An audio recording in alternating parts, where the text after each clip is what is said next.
Assalamualaikum warahmatullahi wabarakatuh. Perkenalkan, nama saya Arsina Swarifana, siswi dari SMA Negeri 3 Cikarang Utara, kelas 11 MIPA 1.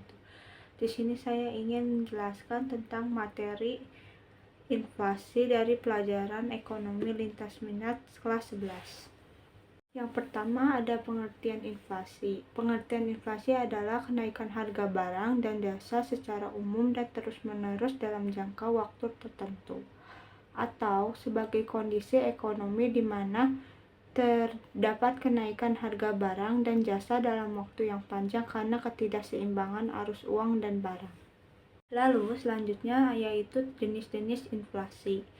Jenis-jenis inflasi terdapat 3 macam, yaitu yang pertama ada berdasarkan tingkat keparahannya. Inflasi ringan yaitu kenaikan harga di bawah 10% dalam setahun. Lalu inflasi sedang, kenaikan harga di antara 10% sampai dengan 30% dalam setahun. Lalu ada inflasi berat, kenaikan harga di antara 30% sampai 100% dalam setahun. Lalu yang terakhir ada hiperinflasi atau inflasi yang tak terkendali, atau yaitu kenaikan harga di atas 100% dalam setahun. Lalu yang kedua ada berdasarkan sebabnya, yaitu inflasi tertutup atau closed inflation. Lalu ada juga inflasi terbuka, open inflation. Lalu selanjutnya yaitu berdasarkan asalnya.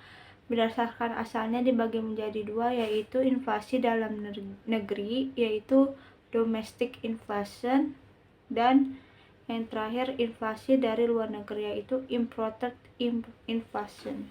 Lalu selanjutnya yaitu ada dampak dari inflasi sendiri. Dampak inflasi terdapat 2 macam, yaitu positif dan negatif. Yang pertama yaitu positif adalah dampaknya debitur akan mendapatkan keuntungan yang banyak, pendapatan yang lebih tinggi dibandingkan kenaikan biaya produksinya. Jika harga barang naik, produk akan terdorong untuk meningkatkan jumlah barangnya. Lalu selanjutnya yaitu dampak negatif. Memburuknya distribusi pendapatan, terganggunya stabilitas ekonomi, dampak inflasi terhadap ekspor dan daya saing dalam bidang ekspor akan turun berkurang. Lalu selanjutnya yaitu ada cara mengatasi inflasi.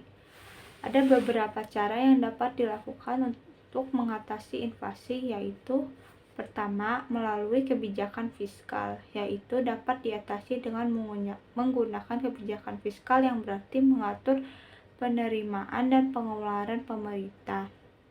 Lalu yang kedua ada melalui kebijakan moneter, yaitu langkah yang dilakukan untuk menjaga kestabilan moneter guna untuk meningkatkan kesejahteraan masyarakat. Lalu ada yang ketiga yaitu kebijakan lainnya, yaitu dapat pemerintah juga bisa mengatasi inflasi dengan cara meningkatkan produksi dan jumlah barang di pasar, serta dapat menetapkan harga maksimum untuk beberapa jenis barang. Selanjutnya yang terakhir yaitu menghitung laju inflasi. Ya, bisa dilihat ini merupakan salah satu contoh soal laju inflasi. Berdasarkan tabel di atas, inflasi bulan Januari adalah, kita menggunakan salah satu rumusnya, yaitu IN sama dengan IKN dikurang IKN min 1 dikali 100%. Pertama kita masukkan di bulan Januari terlebih dahulu, baru bulan Desember. Lalu di bawahnya pun dimasukkan dengan bulan Desember. Seperti ini. Dan ini merupakan hasilnya. Sekian dari saya, kurang lebihnya mohon maaf. Wassalamualaikum warahmatullahi wabarakatuh. Terima kasih.